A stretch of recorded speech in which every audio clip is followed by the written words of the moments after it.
양소영 변호사의 상담소를 찾아주신 여러분 환영합니다. 양소영입니다. 같은 아파트에 살고 있는 두 사람, 서로 만나기만 하면 으르렁거립니다. 그러던 어느 날 두 사람의 갈등이 폭발하는데요. A씨가 다른 주민들과 웃고 있는 것을 본 B씨는 자기를 욕하며 웃는 것으로 오해해서 가까운 거리로 달려와 큰 소리로 폭언을 하고 욕설을 합니다. 또 들고 있던 장바구니를 A를 향해 마구 휘둘렀습니다. 다행히 A씨가 장바구니를 맞지는 않았는데요. A씨는 B씨를 폭행죄로 고소했습니다. 이런 경우 B씨는 폭행죄로 처벌받을 수 있을까요? 법무법인 승인 양소영 변호사입니다. 장바구니를 휘둘렀는데 맞지는 않은 상황입니다. 이럴 경우에 폭행죄가 될까요? 네, 대법원은 가해자가 피해자의 신체에 공간적으로 근접해서 고성으로 폭언이나 욕설을 하고 또 동시에 손발이나 물건을 휘두르는 이런 경우에 직접 피해자의 신체에 접촉하지 않았더라도 피해자에 대한 불법한 유형력의 행사로 폭행에 해당한다고 판시하고 있습니다. 사실은 저희가 이제 법률 상담을 하다 보면 두 가지에 해당하는 것 같아요. 어떤 분들은 진짜 심각한 폭행인데도 그게 폭행이에요? 라고 생각하시는 분들이 있고 별거 아니지만 폭행이라고 예민하게 반응하는 분들이 있습니다. 그런데 이건 차라리 예민한 게 훨씬 나은 것 같습니다. 자, 폭행을 당하는 경우, 폭행을 하는 경우 여기에 대해서 너무 무딘 법률적인 인권 감수성이 있다면 이건 문제가 될 수 있고요.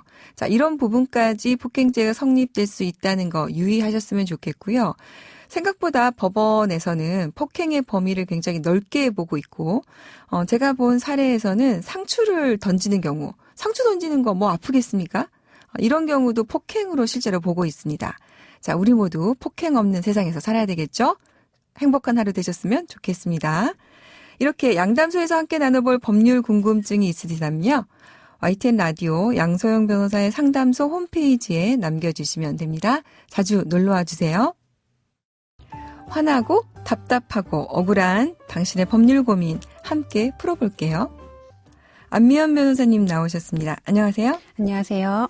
자, 오늘 상속에 관한 얘기를 좀 변호사님하고 나눠봤으면 좋겠습니다. 상속 갈등을 자주 보셨을 텐데요. 안 변호사님은 어떻게 나중에 아직 결혼도 안 하셨는데 이런 거 물어보기가 좀 그런데 자녀들에게 상속 어떻게 할 것 같습니까? 아직 미혼이지만 많은 계획을 세우고 있습니다. 일단은 네.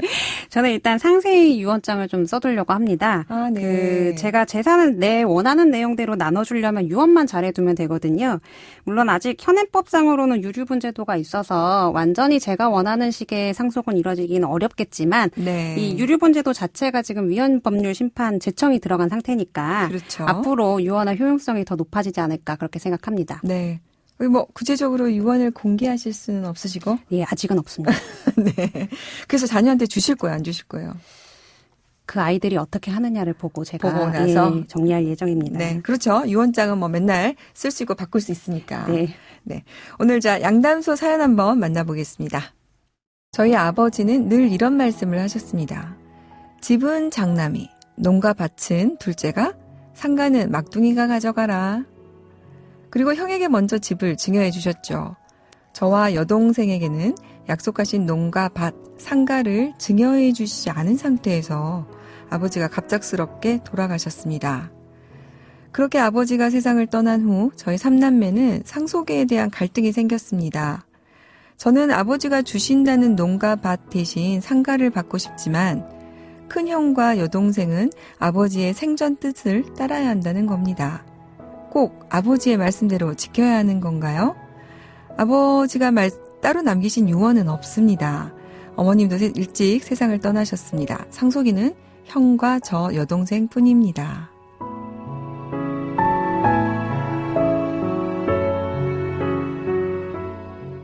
네. 그러니까 이제 아버님이, 형은 집, 둘째 아들은 농가 밭, 여동생은 상가 이렇게 하셨는데, 이제 농가 밭이 싫으시다는 거죠. 자, 이 말씀 어떻게 법적으로 효력이 있습니까?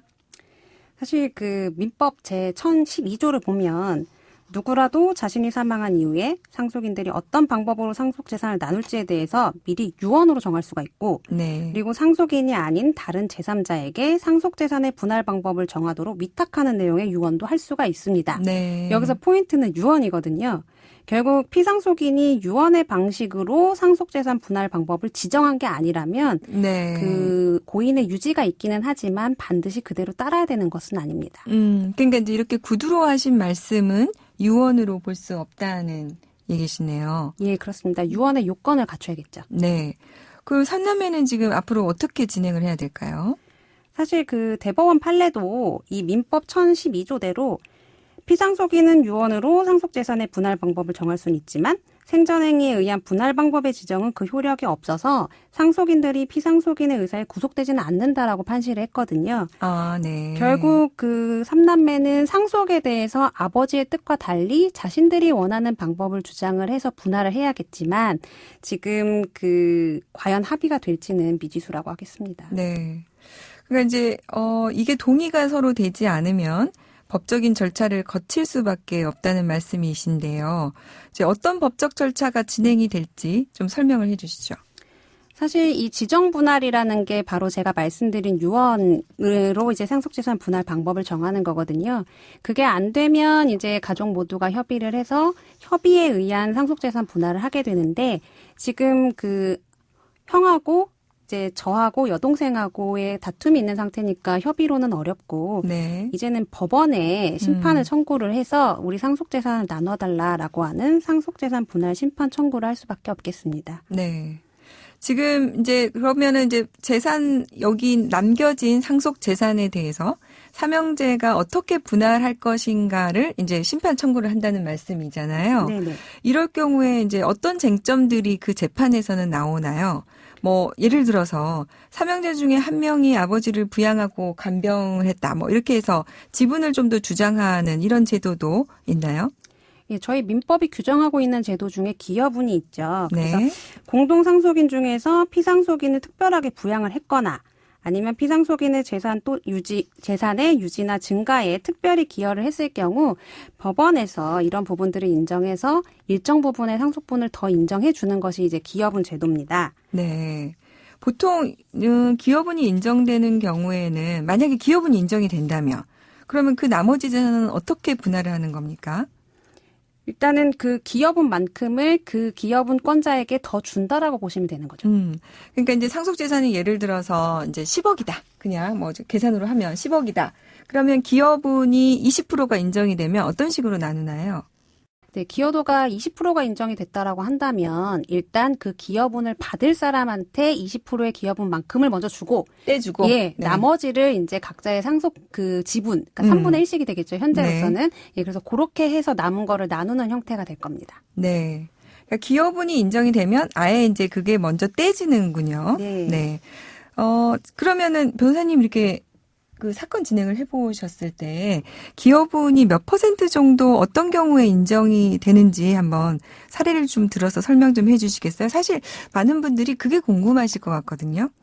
이게 그 착각을 하셔서는 안 되는 부분이 있는데 네. 단순히 내가 모시고 살았다라는 것만으로 기여분이 당연히 인정되는 거는 아니거든요. 네. 사실 그 집에 모시면서 부양도 하고 간병도 하고 병원비도 부담하고 했다 할지라도 만약에 그 돌아가신 분이 나에게 반대급부 그러니까 나한테 뭔가 매월 주시는 돈이 있었다거나 하는 경우면 사실 기여분이 인정되기 어려울 수도 있어요. 네. 근데 중요한 포인트입니다. 네. 그래서 제가 했던 사건들 중에는 일단 아내분이 30년 동안 혼인 생활을 하셨는데 실질적으로 다 내가 돈을 벌고 생계도 다 내가 꾸리고 그 부양료도 내가 다 책임을 졌어요. 어머님이. 네, 그래서 네. 어머님이 그렇게까지 다 책임을 졌더니 나중에 어머님한테 100% 기여분이 나온 거죠. 아, 그럼 많이 인정되는 경우는 100%까지도 가는군요. 예, 근데 이게 또 특수한 케이스라는 거를 저희가 또 염두에 둬야 되고요. 네. 예, 다른 사건 했던 부분은 또 그 아내분이 남편분이랑 같이 사업을 하셨었는데 이제 그 사업을 하면서 돈도 투자도 하시고 같이 이제 일도 하시면서 사업을 굉장히 많이 키우셨었어요. 네. 그래서 그때는 또 그 아내분한테 20%의 기여분을 또 인정을 했었거든요. 그 케이스는 생각보다 작네요. 이게 지금 결국 그 100%를 인정했던 것과 20%를 인정했던 사건의 차이가 뭐였냐를 생각을 해보면 네. 그 남아있는 상속재산의 규모나 가치가 어떤가 그리고 그 남아있는, 그러니까 기여분이 인정되는 사람한테 뭐 사전에 증여된 부분들이 있었느냐, 네. 아니면 얼마의 비용을 들이고 어떠한 노력을 기울였는가, 거기에 좀 차이가 있었던 것 같습니다. 네. 그러니까 결국에는 이제 사안마다 판단이 될 수밖에 없는 거고요. 예, 그렇습니다. 기여분도 상속인들이 먼저 협의로 정할 수 있습니까? 기여분도 당연히 이제 상속인들이 협의로 정할 수는 있는데요. 당연히 이제 협의가 안 되는 경우가 많아서 네. 보통은 이제 가정법원에 상속재산 분할 심판 청구를 할 때 같이 내 기여분도 평가해 주십시오라고 하면서 기여분 청구도 같이 하게 돼 있습니다. 네. 여기서 중요한 포인트는요. 기여분에 대해서 내가 청구를 해야만 인정이 될 수가 있고요. 또 이것에 대해서 일정한 기준이 있는 것은 아니니까 그 부분을 잘 입증해야 되는 부분이고요. 저는 제가 진행했던 사건 중에 이런 게 있었어요. 그러니까 본인은 기여분이라고 주장했어요. 부모님을 모시고 살았다고. 그랬더니 다른 형제들은 뭘 모시고 살았냐. 너는 거기서 같이 살면서 얹혀 살았다. 얹혀 살았다. 예. 무슨 기여냐. 그래서 이게 참 현실적으로 보니까 협의가 되기는 참 어렵긴 하더라고요. 네. 맞습니다. 자, 오늘 그러면 삼남매 얘기로 돌아가서, 자, 아버지가 돌아가시기 전에 어떻게 해 두었다면 이런 갈등을 없앨 수가 있을까요? 만약에 그 아버님께서 미리 이런 내용을 좀 세밀하게 유언장으로 써주셨으면 네. 이런 분쟁은 없지 않았을까 싶거든요. 네. 사실 유언은 법률에서 정하는 요건에 맞춰서 작성만 해두면 내 의지대로 상속재산을 분할할 수도 있고 그리고 앞으로 발생할 수 있는 분쟁도 충분히 막을 수 있기 때문에 네. 앞으로 유언제도의 중요성은 아무리 강조해도 부족하다고 생각합니다. 네. 저희도 이제 사건 진행을 해보면서 그 유언이라는 게 어떻게 보면은 가족의 갈등을 정말 일으킬 수도 있고 또 가정의 갈등을 봉합할 수도 있고 또 내 인생을 기준으로 해서 보더라도 내가 남겨준 가족들에게 내 재산을 어떻게 하라고 직접 그렇게 하는 것이 의미도 있을 것 같아가지고요. 저는 유언이 좀 많이 장려되면 좋겠다는 생각을 해봅니다. 다음에 우리 변호사님 모시고 한번 유언의 종류에 대해서 다시 자세하게 좀 알아볼 시간 마련하도록 하겠습니다. 예, 열심히 준비하겠습니다. 네, 오늘 감사합니다. 감사합니다. 양소영 변호사의 상담소, 양담소는 내일 또 문을 엽니다. 끝곡 더 리얼그룹의 원 서머 들려드릴게요. 양소영이었습니다.